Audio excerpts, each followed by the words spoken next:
Hello everybody, welcome to the Malbeefance channel, and for those of you that have been following along all this time, welcome back. So this is the first episode in my series replay for Strategic Command American Civil War, and I'm doing this as basically an introductions episode. There's a reason why I want to do that. There's some legal things that I got to cover, and then there's also a big section under what I call managing expectations. Okay, and what that means is there are some concepts, some decisions that I had made about the upcoming game, and I just wanted to go ahead and explain those here. My original intention was to go ahead and do that along with the first couple of turns in the game, because the start of a Civil War game, there's really not a lot to do, so I can do like 2, 3 turns in a short 30-minute episode. But when you add in all of this discussion stuff here that I want to go over, it winds up making for a rather long episode, and I'd really like to avoid the long episodes. I'd really like to keep them down right around 30 minutes if at all possible.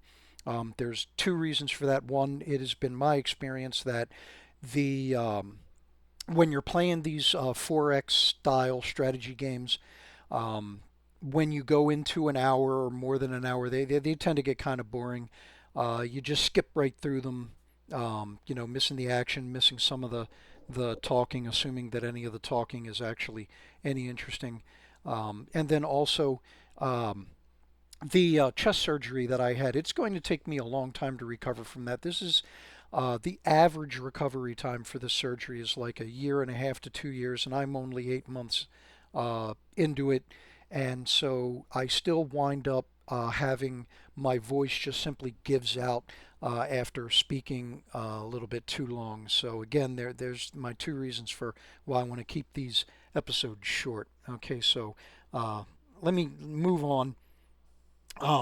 First off, for those of you that may not be aware, Strategic Command American Civil War is part of the Strategic Command franchise or series of games that have been developed and distributed by Matrix Games, Slytherin, and Fury Software.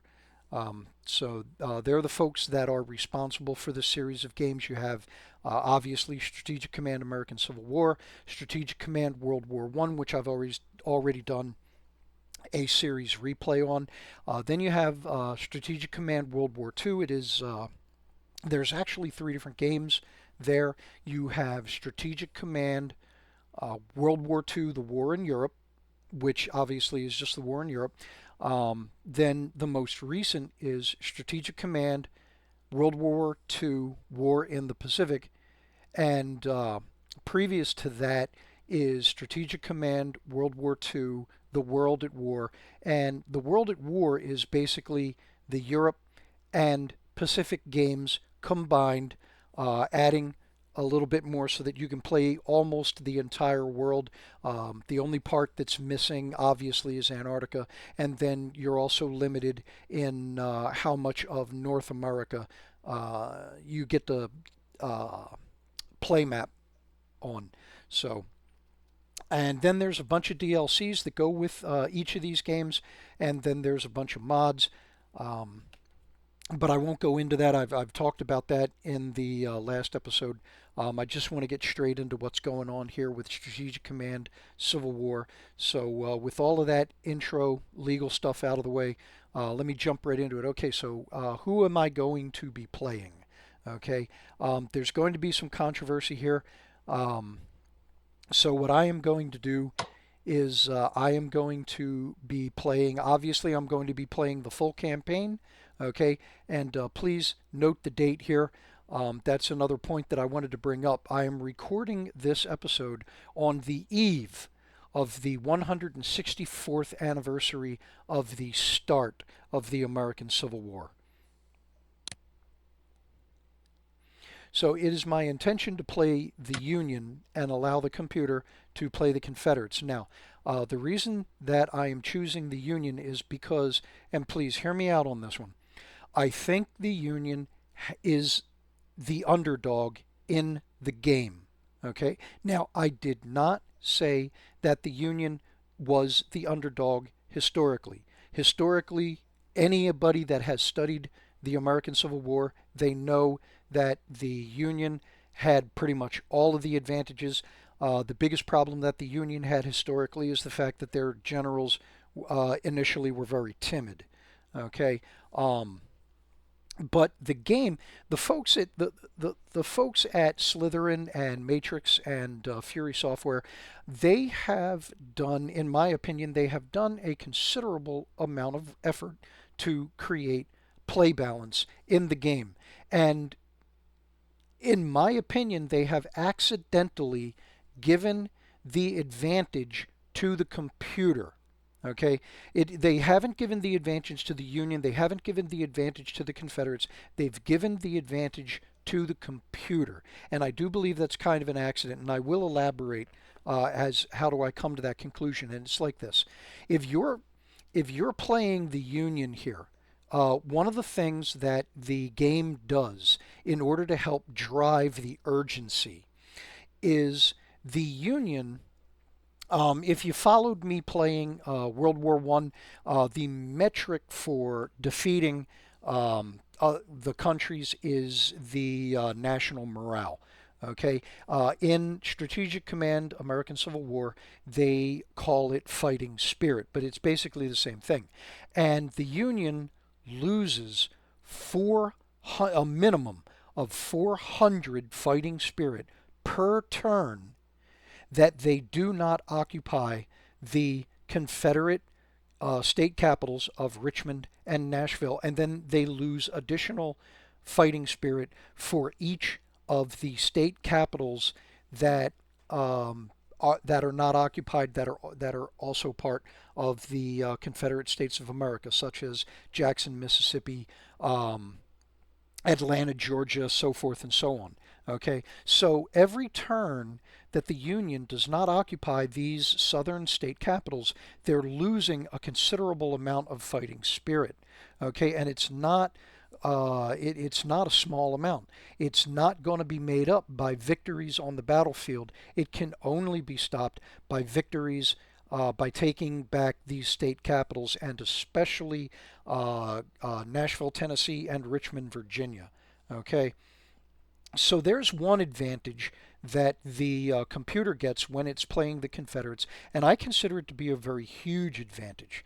Okay, next is that the computer gets additional units that the player would not normally get. Okay, so if the player is playing the Confederates, there is a certain number of scripted units that they will get, but there are conditional units that the computer will get on top of that. Okay, so and it's pretty early on in the game. So as the player, I have to allocate a considerable amount of resources to expanding the Union Army, while the computer, as the Confederates, is going to wind up getting those, they're going to get some units, not a lot, but they're going to get some units for free. Okay, whereas a player would not receive that benefit. So there is another benefit going to the computer. None of the major European powers are friendly to the Union. The Confederates have the opportunity to bring in Britain, France, or Spain on the side of the Confederate States of America. And this is huge. The armies of these three countries, despite the fact that Spain is in considerable decline at the time, is still the quality and the size of the armies that those three European powers can bring into the struggle would basically just overwhelm the Union, and the threat. It can be pretty large, but there are ways to go ahead and mitigate the threat. However, the threat still exists, and it's given to the Confederate States, and therefore that's one more reason why I think the Union is the underdog in the game. Okay, where time is against the Union. Okay, and finally there is the what's the term I'm looking for? um, the faithfully recreated fact that the Union generals at the start of the game, with one or two exceptions, the Union generals are nowhere near as good as the Confederate generals are. And so that's another disadvantage that the Union has. So I believe that by taking the Union, I am basically balancing out as much as possible the game between myself and between the so-called AI. And for any of you that have been following along with me, you understand why I have a hard time with the term AI. Okay, this is just a very complex program. It is not an AI. I will reiterate, and if I can paraphrase Andrew Ryan, he said it best. Okay, uh, an AI chooses, a program obeys. And that is basically it in a nutshell why I don't consider this an actual AI. So, all right, enough on that. I've ranted on AIs long enough. So that is my reasoning for why I'm choosing to play the Union. Now, a couple of changes for those of you that have not played this game and you either have played Strategic Command World War I or you were following along in my series replay. There are some changes that you are going to see here, but for the most part, the game is the same. The mechanics are exactly the same. Where the changes are is in where, in my opinion, you have got to focus your attention, especially in the early game. If you were following along with the World War I series replay, there were certain technologies that I focused on early on in the game. There were other technologies that I didn't even bother with, and then the whole host of technologies that fell in between those two extremes. In Strategic Command American Civil War, it is almost, and again, this is my opinion, I feel that it is absolutely imperative that you max out your R&D as quickly as possible. So for the first 3-4 turns of the game, all I'm going to be doing is dumping money into research and develop. Excuse me, research and development until I can max it out. Okay. Um, and another thing that you're going to notice is that the cost of R&D in this game is considerably greater than it was in my World War I series replay. Now, whether or not that has to do with the scientific ability to do research and development back then, I don't know. I really haven't researched the wherefore and the why behind it. I'm just going to make an educated guess that we're dealing with the limited technology that the scientific community has available to them at the time, and that is why you have to dump so much resources into research and development. Okay, so there's that.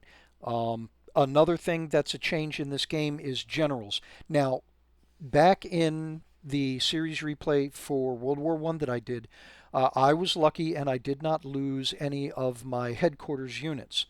I was able to take out a few of the Entente headquarters units, but the thing is, over the course of that game, one of the things that you didn't get to see is that a headquarters unit can be replaced.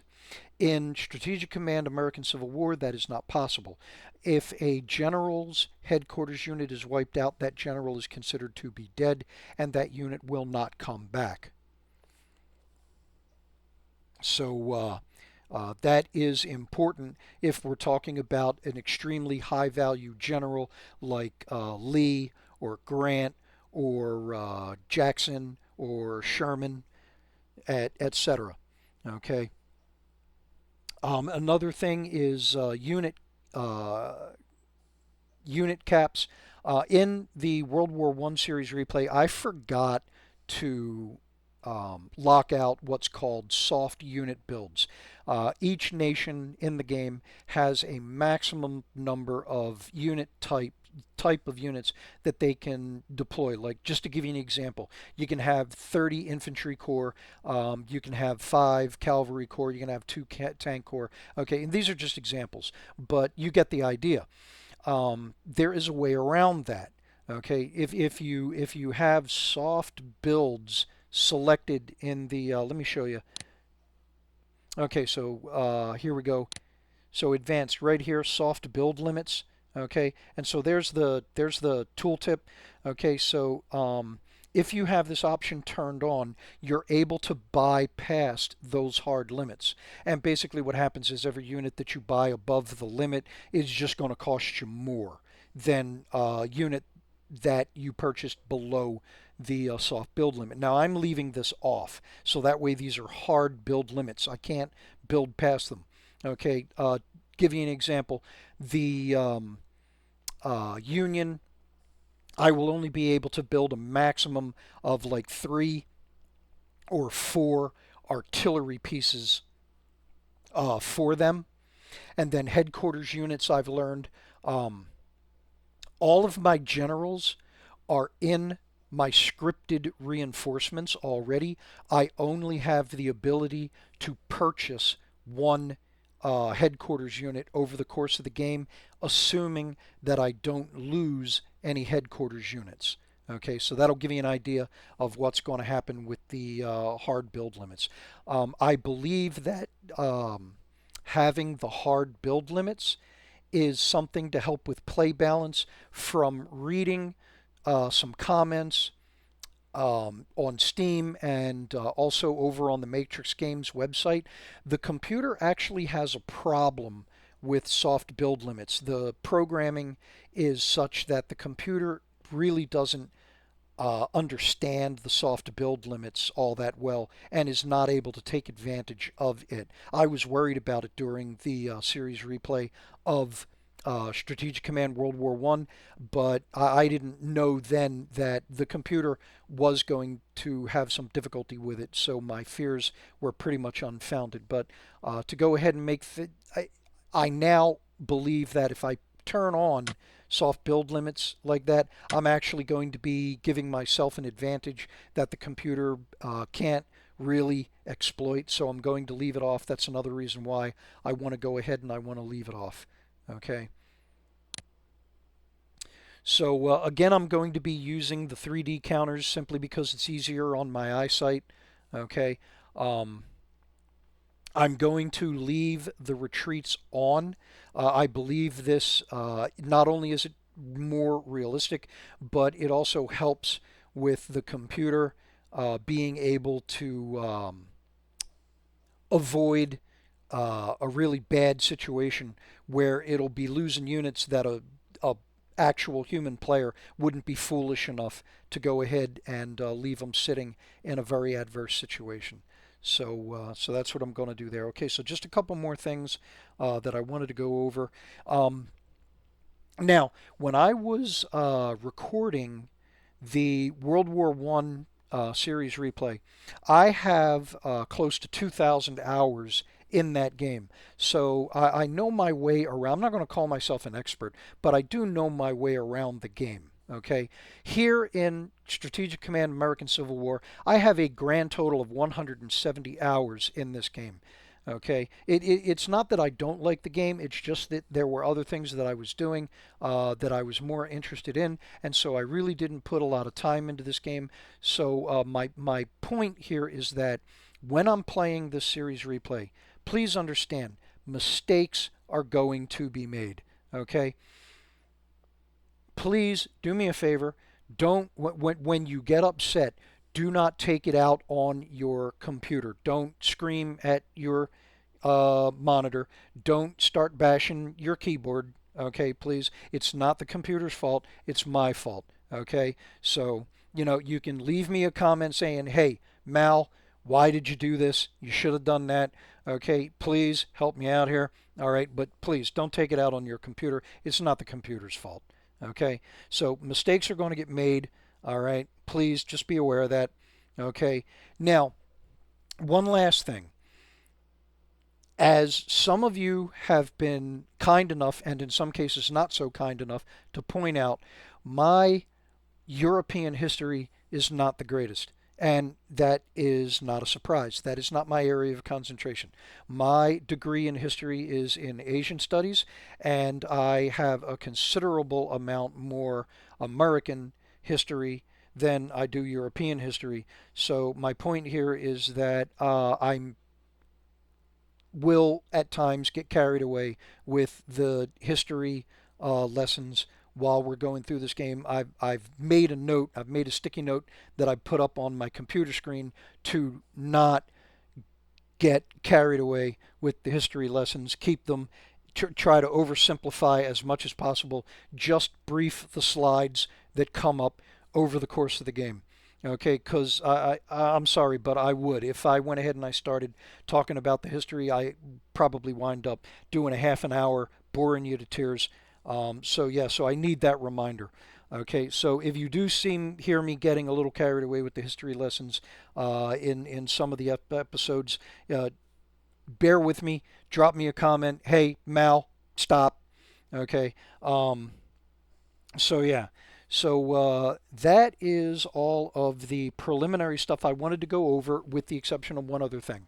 Um, Now, I had said that I am going to try and keep these episodes short, right around 30 minutes. And what I've learned from playing this game is that the first like three, four, maybe even five turns, both sides really don't have a lot of units to put on the board. As a matter of fact, on the very first turn, the Union um, starts with maybe a half a dozen units, and three of those are naval units. Okay, three or four of them are naval units. Okay, the Confederates on their very first turn. Okay, because I've played both sides so far. At least twice I have played both sides, and I've learned that the Confederates on the very first turn, they do not have any units on the board at all. Okay, so my point here is that my first couple of episodes where I'm actually playing the game instead of sitting here talking about the introductory stuff. The first couple of turn series replay turns, I'm going to do 2 or 3 turns just because they're going to be so short. Okay, and I'm going to do that in order to try and fill up time. Okay, because as much as like I said, I want to keep the episodes around 30 minutes. I don't want to crank out just a 10-minute episode. Might not even be that. Okay, so yeah, so the first couple of turns, first three, four, 5 turns, I'm going to do 2 or 3 turns, and that way I've got a whole 30 minutes at least. And then as the turns get bigger, they get more involved. There's more units and everything like that. That'll go ahead, and then I'll go ahead and I'll start doing less game turns per episode. Okay. And I knew I said that was going to be the last thing, but there is one more. I wanted to go ahead and put this out right now. I just now thought that no, I don't want to save this. So if you were following along with the World War I series, first off, thank you very much. I appreciate all of your patience. I appreciate you staying in there with me. I hope you enjoyed the game. I appreciate all of you folks that subscribed during that time. We're up to 39 subscribers. At one point, we were at 40. We lost one. I don't know why. I do know that the YouTube algorithm sometimes causes people to lose subscribers. I don't know if that was my case. I really can't see that as being my case with only 40 subscribers. But I did want to put that out there and let you know, hey, if you did subscribe and you want to stay subscribed, you may want to go ahead and check that out, okay? Because we did lose one person. And so, yes, I do check this stuff. All right. So, but that was actually me. I was digressing. What I actually wanted to bring up is during the World War One series replay, I had mentioned towards the end there that I had something that I wanted to do as a thank you for all of you people who subscribed throughout the course of the World War One series replay. And originally, I was going to wait until I reached the point in the game where I could do this, but I decided no. Not going to make you wait that long. I'm going to go ahead and I'm going to put it out right now. That way, if there's somebody who does not want me to do this, they can go ahead and they can let me know now. Okay, they can let me know in the comments on this episode. Okay, so my intention was I'm going to reach a point where I can start deploying divisions, um, um, like you've got right here. This is the icon for a infantry division, and what I can do is I can rename them. Okay, and so what I was going to do is I was going to rename them for the people that have subscribed to the channel, and that might be. I thought it was a little cool, because like okay, so it'll be uh, your division out there that is out there fighting. Okay, and I thought that'd be kind of cool. At least I think it is. Okay, I mean some of you may think it's kind of goofy, but I'm limited in the ways that I can say thank you to all of you folks that have subscribed and helped grow the channel and have been following along. So there you go. That's my thank you that I'm going to do when I get to that point. Now, I can rename any of the units. Doesn't matter whether it's cavalry, doesn't matter whether it's a garrison, a regiment, a division, or a corps. The reason that I went with the divisions is because that is the type of unit that I'm able to deploy the most of. Okay, I can get like 50, 60 divisions out there. I cannot get that many battalions or corps out there on the board. Okay, so that's why I went with the division, and the divisions are the workhorse. Okay, the you'll learn in this game the corps, the infantry corps, they are the sledgehammers. Okay, they do the heavy lifting, but the infantry division is the workhorse. They're the guys that are out there doing the majority of the work. Okay. All right. So that covers everything that I wanted to hit in this introduction. Okay. Um, so with that, I'm going to close this one out, and hopefully I'll be able to put this out um, either tonight or tomorrow night, which will be the historical anniversary date of the start of the American Civil War, which I wasn't planning that. I just kind of lucked into that, but I think it's neat. I think it's kind of cool that here I am starting the series replay on the actual anniversary of the American Civil War. All right, so thank you all for tuning in. I hope for those of you that followed World War One series replay, I hope you enjoyed it. For those of you that are just tuning in for the Civil War series replay, go ahead and leave a like. Share if you know somebody who likes this kind of content, you think they might like this. And don't forget to leave a comment because it does help grow the channel. It does help fight the YouTube algorithm. And once again, thank you, and I will see you on the next one.